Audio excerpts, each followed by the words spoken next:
you heard me say. I said to Brian Robinson, Ohio guys looking at Michigan and, kind of spurning Ohio State. Do you see that kind of going on? He said, yeah, I kind of see that building up. But here's the distinction. Ohio State hasn't offered Brian Robinson yet. Now, it's debatable as to why. Some people say they haven't offered him because they think he's a Michigan lean and they don't want to be embarrassed. All right? Because for the past decade or so, Ohio guys that Ohio State wants, by and large, they've gotten them. One time in the last decade, that player being Nolan Rumler, did Michigan go out and land in Ohio State or an Ohio guy that Ohio State wanted. They beat Ohio State for other recruits. They beat them for Blake Corum. They beat them for Donovan Edwards. There have been some guys they beat Ohio State for. But not Ohio guys. Before Nolan Rumler, you got to go back to 2013. You got to go back to DeMonte Thomas and Devion Smith and back to that class, 2013. Last night. That's 10 years ago, Sam. Yeah, man, they bucked that trend last night.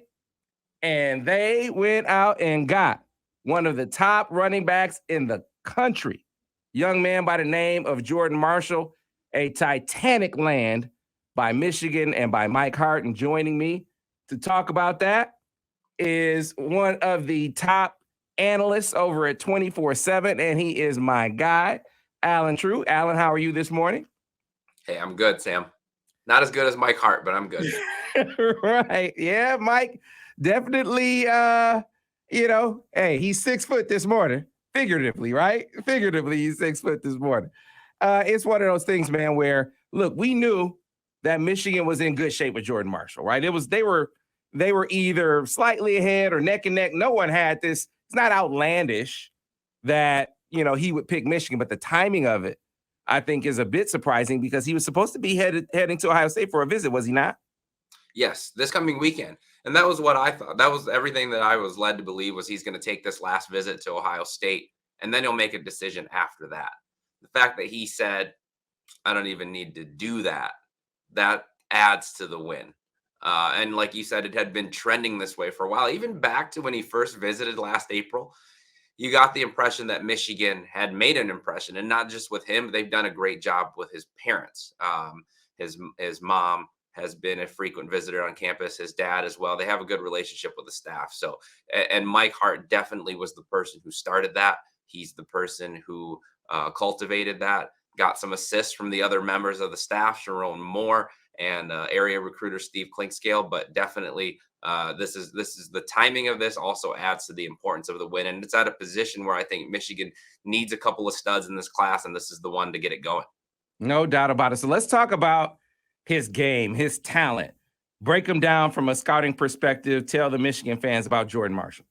Well, first, he was the Gatorade Player of the Year in Ohio as a junior. Not easy to do. They play good high school football in that state, and he plays really good competition at Moeller. So he's going against top teams every single week, and to rush for almost 2,000 yards, score 34 touchdowns as a junior. You can see it on his film, like a very polished back, has some explosiveness to him. Was not considered this kind of camp guy. He's not the guy you're going to physically pick out from the crowd, or he's not a track guy, but actually went to the Under Armour camp last year and tested pretty well, did well in that setting, showed he could run routes and catch the football. As a sophomore, he was really good also, and he kicked that off by playing against Detroit King. And when you talk to the staff at Detroit King, they will tell you about Jordan Marshall and what they had to do to try to slow him down, because he gave them some problems in that game. So gets compared a little bit to Blake Corum. They're built similarly. There's some stature similarities, also some game similarities. I don't know if he quite has the top end that Blake does, but other than that, I mean, this kid is a complete back and catch the ball really well, will contribute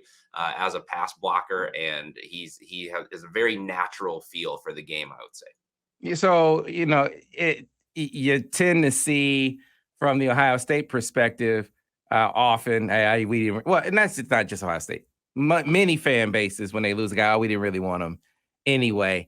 I'm not really sensing that from Ohio State folks at this point. Are you? No, I mean, I looked at their message boards last night, and they were, and even before this, they were excited about him coming in. He was a guy that was wanted.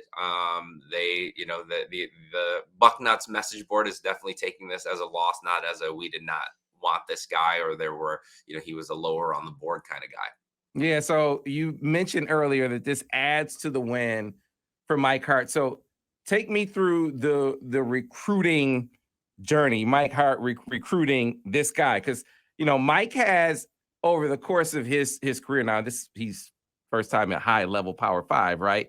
But he has been a champion of finding the diamonds in the rough, the guys that are under the radar but are really talented and they're better than everyone else thought they were. That's been kind of the guy that he has brought to the fore. You mean guys like him?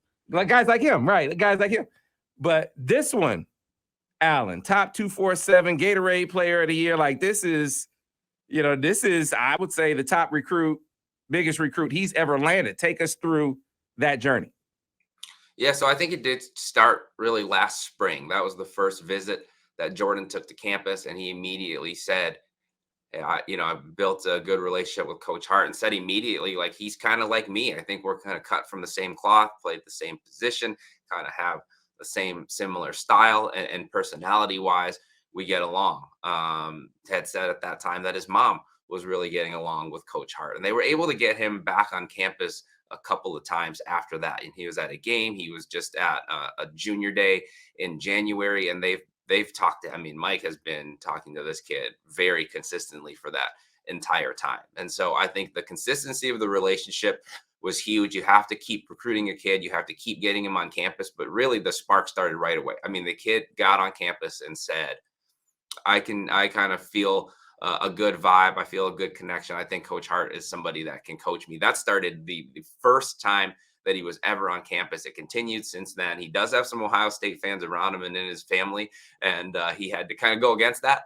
But I think he felt comfortable with Michigan. He said the academics did play a factor, and he didn't say this, but I do think the way that Michigan's winning, and our national analysts have said that Michigan being able to beat Ohio State on the field, that translates to some of these wins in the recruiting trail, I think.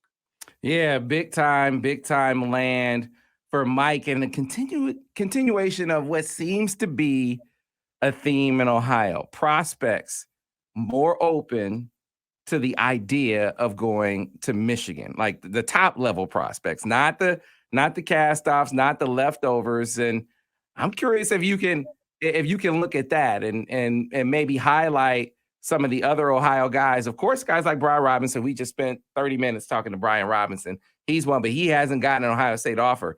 There are some other guys that do have Ohio State offers that Michigan is in really good shape with.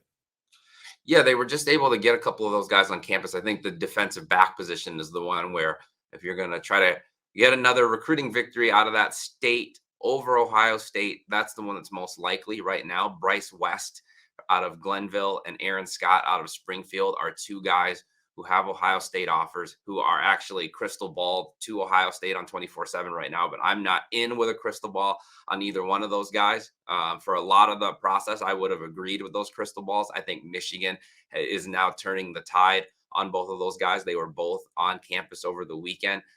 They both have a good relationship with Steve Klinkscale, who has shown that he'll go back into his home state and recruit some of those guys. I think this Ohio momentum really started at the end of last class when they started emphasizing the state more. That didn't result in wins over Ohio State necessarily, but you got Cam Calhoun, you got Jason Hewlett, you got DJ Waller, you got Breon Ishmael, you got some of those guys at the end of last class. Then you got Luke Hamilton late in the fall. That's now carried over into this class. But Bryce West and Aaron Scott are two that I would tell Michigan fans to don't just look at the crystal balls right now on both of those, because Michigan's gaining on them. Yeah, and look, let's be clear here. I don't want to make the fact that Ohio State, if they offered a guy that's the ultimate match, because they didn't offer Cam Calhoun last year. I think Cam Calhoun is going to be an absolute dude, right? They didn't offer Rod Moore.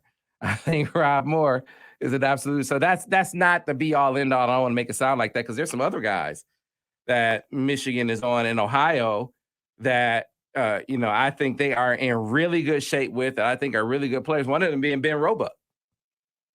That's another one who's part of this. If you looked at the pictures over the weekend, there's a crew of guys that was there that's talking about joining the class together. Jordan Marshall was in that photo. That was maybe a little bit of a hint on Jordan, if you were paying attention. But Michigan is emphasizing tackles in this class. I think you see it with some of the kids out of the region and out of the state that they're recruiting. They are recruiting some big bodies. And Ben Roebuck at 6'7", 320 pounds is that. He has said Michigan is led since back in the fall. He visited in November and said Michigan's my number one. He's taken some visits here in the spring, talked to some other schools. I think he's left the process open in order to make sure about his making his mind up. But I do think Michigan remains the number one. I think he was just 2 weeks in a row, right, that he was on campus this week and last week, and so I think that Michigan has furthered their lead ahead of the pack. Yeah, man, it's kind of the outcome or the momentum that we all thought they would have coming off of last year's playoff appearance, right? And there were reasons. I think the biggest being the uncertainty with Jim, but another playoff appearance. There was some NFL talk, but I think the way that it was handled, the way that people responded to it, has given some certainty on the recruiting trail, and now you're seeing them really reap the momentum dividends out on the trail right now. So we'll see if they can keep it up. So Alan, as we go out, I want to see if you can detect any lies here. So you don't have to respond other than to say, I detect no lies at the very end. If you detect a lie, tell me you detect a lie. But last night, Albert Karshnia tweeted, I thought Mike Hart didn't recruit though, with an kind of a finger on the chin emoji. Then Angelique came behind that and said, curious, who said he can't or doesn't recruit? And people are wondering who that is about. Is it about message boards? Is it about social media? It is about EJ Holland from On 3. That is who it is about, because he specifically said Mike Hart can't recruit. He'll never get Jordan Marshall. He was not making a good impression on Jordan Marshall last year. Lo and behold, a year later, and they were actually doing well with Jordan Marshall at the time. A year later, Mike Hart actually gets that guy. And I think if he could, this would be the proverbial middle finger to EJ Holland from Mike Hart. Because I think if you can add Mike Hart to the long list of guys who absolutely can't stand him because of how much he runs his mouth. Now, did I tell any lies there? Did I tell you detect any lies? Any lies, Alan Trieu? No lies. I usually leave the beef to you, but I don't hear anything incorrect in there. I'm just saying. I mean, you inquiring minds want to know. There's no reason to dig, to try to uncover, to try to discover who he's talking about. He is talking about EJ Holland. Cannot stand him, loathes him. That kind of runs through, anyone you talk to around up there. So anyway, that's all. That's all. Big time land for Mike Hart. Mike, you deserve to pop your collar a little bit, deserve to flex a little bit, deserve to give a middle finger to who you want to give a middle finger to, because you got it done. So big land for Mike Hart, Alan. Big land for Mike Hart. Big land for Michigan. And Michigan fans, don't go far. All right. Right? Yeah, don't go far. Much more to come.